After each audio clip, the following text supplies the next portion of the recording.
A few weeks ago, I made a video where I discussed about leading geographically and functionally diverse teams. I talked about how to set their objectives, measure their performance, and then improve their performance. I'm going to continue that discussion about leading a diverse teams, and today I'm going to look at the cultural challenges that we might come across and how to perhaps deal with those challenges so we come across as an effective manager and effective leader. Now, in my past experience, I've had the opportunity and privilege to lead teams in some form or manner across UK, South Africa, Malaysia, Singapore, India, Hungary, Slovakia, America, and I think there is one or two more, but you get the idea that I've had my fair share of leading teams across different cultures, and I've had my fair share of challenges. And I wish what I know now, if I knew back then, I would have been a lot more successful back in the early days. I wouldn't have had all those challenges, but hey, we live and learn, right? But I'm making this video to share the key things which work for me. So perhaps if you are in the same position, you're going on the same journey, you can manage things a lot more smoother. So before we go into the actual crux of the discussion, let me highlight two key challenges which were perhaps more prevalent, more apparent for me when I came across different teams. First one is our attitude towards authority. Based upon different cultures, how people within a certain status or a rank are seen within an organization, that varies. So that's one thing, how we deal with authority. Second is, how do we reach decisions within that particular culture? These are the two key things which I found that I had to manage from culture to culture as my responsibilities changed and had to manage teams in different countries. Two key things. Why it is important, let me give you an example from my own background. So I grew up, when I was growing up, I spent a lot of years in Pakistan, and as a common accepted practice that when an adult comes in a room, a child, a younger person, out of respect would get up and offer them their seat. Again, out of respect, which is, again, this is a commonly accepted practice. When I was doing my master's back in UK, I felt that it was a normal practice for students to question and even contradict their teachers and disagree with them. Again, both are accepted. However, if I took the management practices from a country like, I don't know, Pakistan or India, and applied them to a team which was from UK, I wouldn't really have a lot of success, and vice versa. So again, how do we deal with authority and how do we then make decisions is quite key, which is what I'm going to be focusing upon in this video. So when we come to the authority part, we can try and break it down into two key components. There are societies where hierarchy is very prevalent. And in those societies, authority is seen in a different manner. So I don't know, countries like Japan, India, Pakistan, some of the African countries, authority and hierarchy are treated differently. Then we go across, there are egalitarian cultures where authority is there, but the focus is upon treating everybody a lot more equally.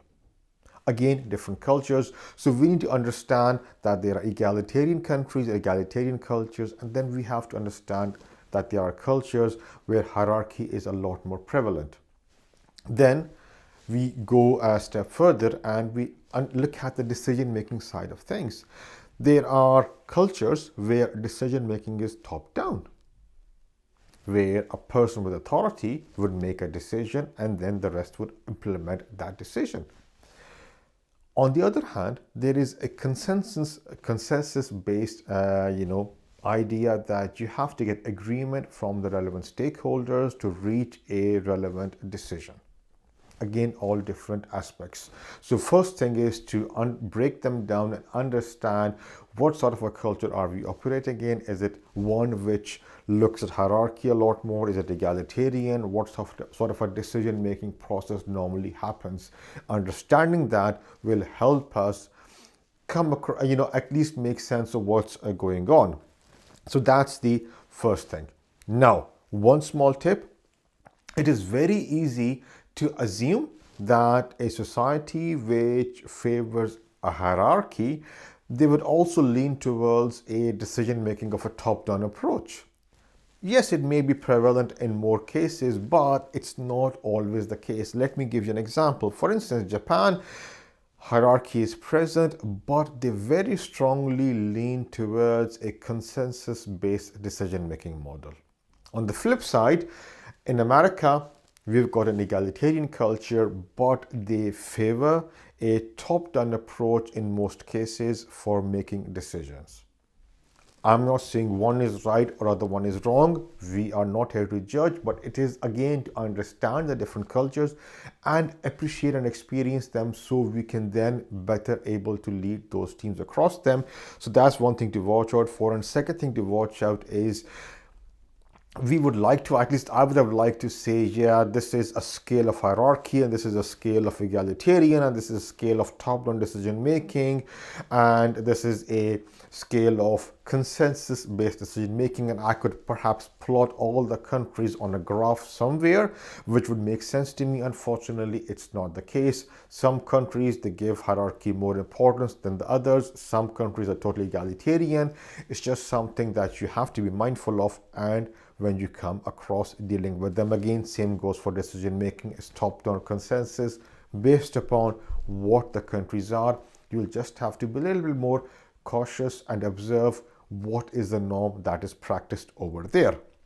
Now, once we have understood these things, let's look at some tips of how to basically manage and deal with these things when we go across them. So now that we have understood that there are different cultures based upon hierarchy and egalitarian approaches, decision making may happen top down or with consensus, the first thing to understand is that the management practice which applied in one country or which worked for me in the past may not be successful tomorrow, unless and until I apply that and tailor that approach to the culture I'm dealing with. That's the first thing. Second thing is, do not be dismissive of other cultures. Seriously, even now, I have seen people, they are utterly frustrated because they've got people who have got teams which are made up of different cultures and they just can't deal with some of them, and they say, yeah, these guys are good at what they do, but when we come to a meeting to try and explore an idea, some of these guys, they just don't give the input that I'm looking for. It's not their fault, it's the fault of the leader because they are not accommodating their own cultural differences. And again, we as people leading the team, we are here to get an output to aid the business. We are not here to change somebody's culture. So we have to appreciate that and understand that and make ourselves more accommodating of that. Third thing is, if you're not sure of what sort of a culture might be prevalent, look at how the society generally behaves. How do families interact? Maybe watch their TV and read some of their books to get an idea of what sort of a culture you are going into. The more you explore the culture, the more you'll understand how egalitarian or hierarchy wise they are, what sort of a decision making would happen again with them. As I mentioned, there is no as such guide which tells you with each country how to deal with that. It's just you've got to be mindful and keep in mind you'll come across different things, and if you're not sure, start exploring and looking at how the society generally behaves, how your colleagues behave, how the families in that particular place work, what is the family dynamics like. Look at the TV, which will give you some clues, and you can then start based upon that. The next thing I want to look at is what do we do if we have a team which has got a mix of more than one cultures. I mean, it's easy if we know that team is from one culture or one country, we can then tailor an approach for decision making based upon that culture. But if you have got more than one culture mixed in, then you as the manager, as the boss, as the leader have to decide how will the decision be made, whether that will be based upon consensus or top down, i.e. you'll be making a decision. You also need to then classify whether the team has got a certain time period in which a decision needs to be made. So you're kind of urging them along. Third thing, you need to decide, do you want agreement from every single member of the team, or are you as a leader happy that you have maybe, I don't know, got buy-in from 70 or 75% of the team and you're happy to go with that? And then again, you also need to decide whether once a decision has been made, are you flexible to be changing that? So in short, what I'm saying is, if you have people within your team from more than one cultures, the responsibility then rests with you how you try and create that culture of the team to make those decisions, because you can't be seen as favoring one culture over the other, or so you just have to then make the decision and take that responsibility within your own hand. And the last thing which I want to kind of mention is that it is very easy for us to favor one culture over the other because of our own personal background. We shouldn't do that. And the reason is, every way of decision making has its positive and negative. Let me give you an example. So if you are in a top-down culture where decisions are made top-down, you'll notice that decisions are made very quickly.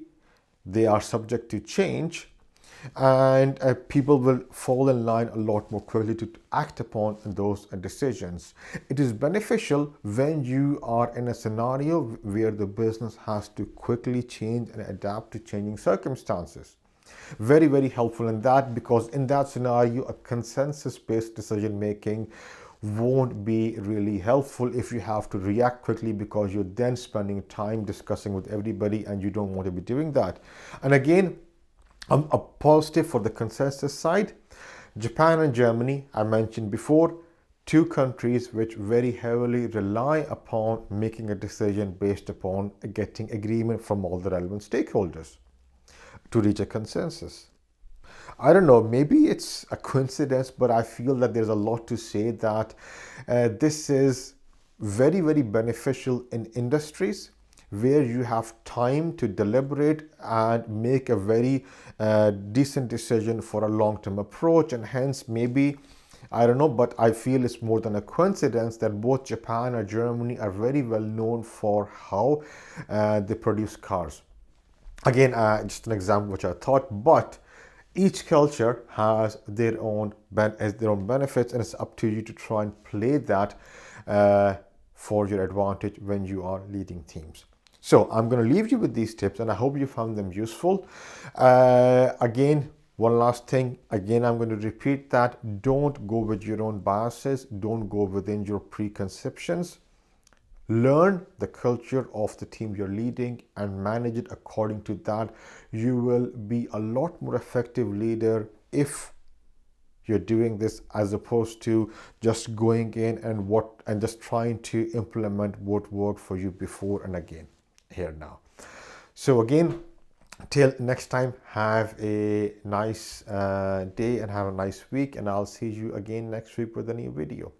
Thank you.